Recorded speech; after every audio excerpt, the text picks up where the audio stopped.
Gujarat ફર્સ્ટનું buzzer વાગી ચૂક્યું છે અને વાત કરીશું મુદ્દા નંબર 2 ગજેન્દ્રસિંહ પરમાર સામે પગલાં ક્યારે। જી હા, પ્રાંતિજના ધારાસભ્ય છે ભાજપ ધારાસભ્ય ગજેન્દ્રસિંહ પરમાર કે જેમની સામે પોલીસ પહેલા તો ફરિયાદ નોંધતી જ નથી। હાઈકોર્ટે જ્યારે દંડો પછાડ્યો, હાઈકોર્ટે જ્યારે અધિકારીને પોલીસ કર્મીને ખખડાવ્યા ત્યારે જઈને ગાંધીનગર સેક્ટર 21માં આ બાબતે ફરિયાદ દાખલ થઈ હતી। હાઈકોર્ટે ટાઈમ લિમિટ આપી હતી કે આ તારીખ સુધીમાં તમે ફરિયાદ દાખલ કરી દો, નહીં તે પછી તમારી સામે અમે કોઈ પગલાં લઈશું। અને ત્યારે જઈને 20 ઓક્ટોબર 2024 ગજેન્દ્રસિંહ પરમાર સામે દુષ્કર્મની ફરિયાદ દાખલ થાય છે।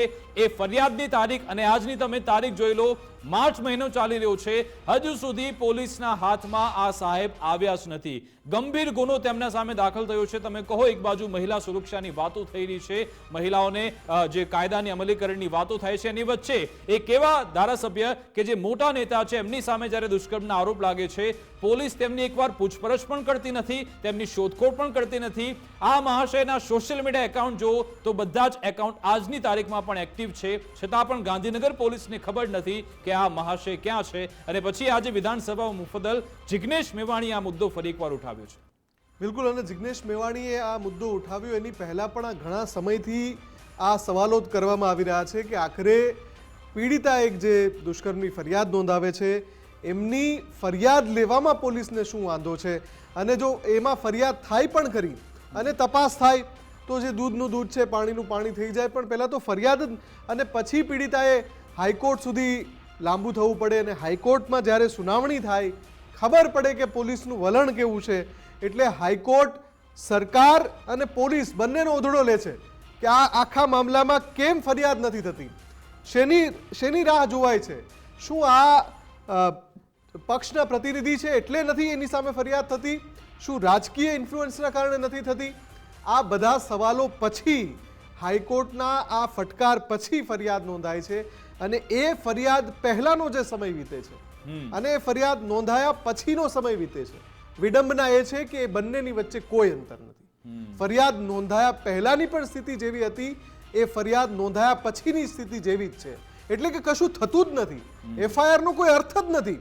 એક ખૂબ જ અગત્યનો દસ્તાવેજ છે એફઆઈઆર, એ એફઆઈઆર થઈ જાય પછી જે કાયદાકીય રૂએ જે પ્રક્રિયા થવી જોઈએ એમાં પણ કોઈ આગળ વધતું નથી, અને એ સ્થિતિ યથાસ્થિતિ છે। પોલીસ એ કોઈ રાજકીય ઇશારે ચાલી રહી છે, સવાલ એટલા માટે થાય કારણ કે પોલીસને જો ભૂપેન્દ્રસિંહ ઝાલા ઝડપવો હોય તો ઝડપી લે છે, કાર્તિક પટેલને પકડવો મહિના પછી તો પકડી લે છે, પરંતુ આ ગજેન્દ્રસિંહ પરમાર જેમની સામે એફઆઈઆર દાખલ થઈ ચૂકી છે, પોલીસે પોતે કરી 3 થી 4 મહિનાનો સમય વીતી જાય છે, છતાં પણ પોલીસ આખરે કેમ તેમને ઝડપતી નથી, એક મોટો સવાલ છે। જિગ્નેશ મેવાણી આજે શું સવાલ ઉઠાવ્યા તે સાંભળી લઈએ। ગુજરાતની અંદર ભારતીય જનતા પાર્ટીનો પૂર્વ મંત્રી અને વર્તમાનમાં ધારાસભ્ય ગજેન્દ્રસિંહ પરમાર એ પોલીસ રક્ષણ સાથે મહિનાઓથી એ જેલમાં હોવો જોઈએ, પણ એ માણસ પોલીસ રક્ષણ સાથે મહિનાઓથી એબ્સ્કોન્ડર થઈને ફરી રહ્યો છે, અને આ રાજ્યની સરકાર એની ધરપકડ કરતી નથી। એટલે એની પણ હું માગણી કરું છું કે તાબડતોબ જો ભારતીય જનતા પાર્ટી સાચા અર્થમાં મહિલા સુરક્ષાની કન્સર્ન ધરાવતી હોય તો ગજેન્દ્રસિંહ પરમારની પણ ધરપકડ થવી જોઈએ। મહીસાગરના જિલ્લા કલેક્ટર નેહા કુમારીએ શેડ્યુલ કાસ્ટના દલિત સમાજના એક યુવાનને તો આ જે રજૂઆત જે કરી રહ્યા હતા જિગ્નેશ મેવાણીએ કહ્યું કે આટલા સમયથી ફરિયાદ નોંધાયા પછી પણ એક ચૂંટાયેલા પ્રતિનિધિને જો પોલીસ ના પકડી શકતી હોય તો એક જે ગેંગસ્ટર હોય અથવા તો એક રીઢો આરોપી હોય એના સુધી પોલીસ કેવી રીતે પહોંચી શકે, કેમ કે જનપ્રતિનિધિ જનતાની વચ્ચે રહેવાનું હોય ને, અને જનપ્રતિનિધિ ક્યાં છે એનો સંપર્ક તો પોલીસ કરી જ શકે, એના સુધી પહોંચી જ શકે, એમાં એવું નથી કે કોઈ પાતાળમાં ગાયબ થઈ જાય। એટલે આ સંગીન વિષય એટલા માટે પણ છે કે વિધાનસભા સુધી આ મુદ્દો ઉઠે અને આમાં તો કામગીરી થતી નથી, કાયદાની ધજ્જા ઉડાવવામાં આવી રહી છે પોલીસ તરફથી પોતાના તરફથી, કારણ કે જ્યારે પહેલા આ મહિલા અને તેમની દીકરી જ્યારે ગાંધીનગર પોલીસ સમક્ષ ફરિયાદ કરવા જતા હતા ત્યારે પોલીસે સીધી જ ક્લીન ચીટ આમને આપી દીધી હતી કે ભાઈ આમાં તમે બ્લેકમેલિંગ કરો છો, એમની છબી ખરડવાનો પ્રયત્ન કરો છો। ત્યારે જઈને હાઈકોર્ટે કહ્યું હતું કે ભાઈ તમે નક્કી ના કરો, તમે પહેલા એફઆઈઆર દાખલ કરો, તપાસ કરો, અને પછી તમે અહીંયા કહેજો કે શું થયું છે, અને કોર્ટમાં આવો, પછી આપણે નક્કી કરીશું કે આમાં સાચું કોણ છે ખોટું કોણ છે। આમાં ચલો માની લો આપણે, ચલો એ માની લઈએ કે આમાં ખોટા આક્ષેપ થઈ રહ્યા છે અથવા તો એમની છબી ખરડવાનો પ્રયત્ન થઈ રહ્યો છે, પરંતુ તો એ તપાસ તો દિશામાં થવી થવી જોઈએ જોઈએ, ને? પૂછપરછ થવી જોઈએ, બ્લેકમેલિંગ ધારાસભ્યનો એ દિશામાં એમનો તર્ક તપાસ પણ આવવો થવી જોઈએ ને? જી તો પછી એ સાઈડ થી એફઆઈઆર નોંધો કે આ બ્લેકમેલ થઈ રહી છે, તો એ દિશામાં કેમ નથી કામગીરી થઈ રહી? તો પછી એમની વિરુદ્ધ કેમ ફરિયાદ નથી થઈ રહી? કશું જ થતું નથી જી. એટલે એ સવાલ જ છે કે આમાં કેમ ધારાસભ્યને બચાવવામાં આવી રહ્યા છે, અને જો આમાં બધું સાચું હોય તો પછી પોલીસ ધારાસભ્યની ધરપકડ કેમ કરતી નથી, એક મોટો સવાલ છે. આપણી સાથે જિગ્નેશ મેવાણી ફોન લાઈન પર જોડાઈ ગયા છે, તેમની સાથે વાત કરી. જિગ્નેશભાઈ, ગુજરાત ફર્સ્ટમાં આપનું સ્વાગત છે.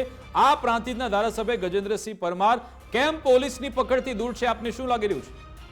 પોલીસ જાણી બુજીને ભારતીય જનતા પાર્ટીના ઈશારે ધરપકડ કરવા માંગતી નથી. વિધાનસભાના પ્લેટફોર્મ ઉપર મેં સવાલ ઉપાડેલો કે એક ચૂંટાયેલો જનપ્રતિનિધિ જે પૂર્વમાં મંત્રી હોય, વર્તમાનમાં ધારાસભ્ય હોય, પણ ભારતીય જનતા પાર્ટીના ધારાસભ્યો એના કારણે આટલા ગંભીર પ્રકારના બળાત્કારના, સેક્સ્યુઅલ અબ્યુઝના આરોપ હોવા છતાં એ પોલીસને પકડવા ના આવે, આ કઈ રીતે શક્ય બને?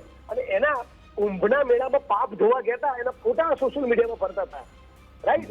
અને મને જ્યાં સુધી ખબર છે ત્યાં સુધી એને પોલીસ રક્ષણ પણ આપેલું છે. અને પોલીસ રક્ષણ સાથે રાજ્યની, ગુજરાત રાજ્યની પોલીસ રક્ષણ સાથે એક બળાત્કારનો આરોપી કુંભના મેળામાં ફરતો હોય અને આ રાજ્યની સરકારને કેટલું પાણી નથી આવતું? ગુજરાતની બહેન દીકરીઓ, માતાઓના આત્મસન્માનની કોઈ વેલ્યુ નથી? પણ આમાં જિગ્નેશભાઈ, શું હાઈકોર્ટ કહેશે ત્યારે જ પોલીસ પકડશે? કારણ કે હાઈકોર્ટના કહેવાથી જ પોલીસે એફઆઈઆર નોંધવી પડી હતી, ત્યાં સુધી તો પોલીસે ઇનકાર કર્યો હતો. આ કેસમાં પણ અરજી થઈ જ છે કે આમાં પોલીસ કંઈ કરતી નથી, હાઈકોર્ટ કહેશે ત્યારે જઈને પોલીસ આ સાહેબને પકડશે. એક્ઝેક્ટ. ગુજરાત ફર્સ્ટના તમામ દર્શકો અને સમગ્ર ગુજરાતની શાળા છોકરીઓની જનતાએ સમજવાનું છે કે માનનીય પ્રધાનમંત્રી નરેન્દ્રભાઈ જ્યારે ગુજરાત આવે છે તો અમને કહેતા નથી કે પેલા બળાત્કારના આરોપીને જેલ ભેગો કરો? કેમ નથી કહેતા? ભારત માતા કી જય તો બોલે છે, આખી ભારતીય જનતા પાર્ટી ભારત માતા કી જય બોલે છે. આ સ્ત્રીઓની આબરૂ જે લોકો લૂંટી ગયા, ભાજપના નેતાઓ, બળાત્કારીઓ, બ્લડી રેપિસ્ટ, એની ધરપકડ ના થાય તો શું કરવાનું? અચ્છા જિગ્નેશભાઈ, આ જે પીડિત યુવતી કે જે મહિલા છે, શું આપની એ પરિવાર સાથે આપનો સંવાદ થયો છે? એ લોકો શું કહી રહ્યા છે? એમના પરિવાર સાથે સંવાદ નથી થયો.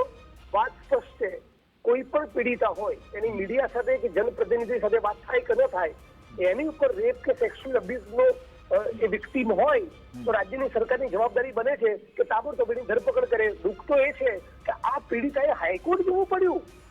તો આ રાજ્યના ડીજી, લો એન્ડ ઓર્ડરના આઈજી, કન્સર્ન એસપી, ડીસીપી, સ્થાનિક પોલીસ સ્ટેશન જાણે ફરિયાદ કરી, એ બધાને સમજણ નહોતી પડતી.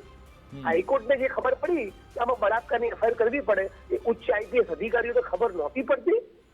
મતલબ કે ભારતીય જનતા પાર્ટીનો માણસ રેપ કરે તો પણ ગુજરાતનો એનો વાળ વાંકો નહીં થાય, એવી પરિસ્થિતિનું નિર્માણ થયું છે. હું ફરી આપવાના માધ્યમથી માંગ કરું છું અને ફરીથી આજે વિધાનસભાના મંચ પર બોલેલો મહિલા અને બાળ વિકાસ વિભાગના બજેટની ચર્ચામાં કહું છું કે બળાત્કારના આરોપીની ધરપકડ કરો, છતાં આખી ભારતીય જનતા પાર્ટીની સરકાર સાયલન્ટ. બિલકુલ આભાર જિગ્નેશભાઈ, અમારી સાથે જોડા બદલ, વાતચીત કરવા બદલ.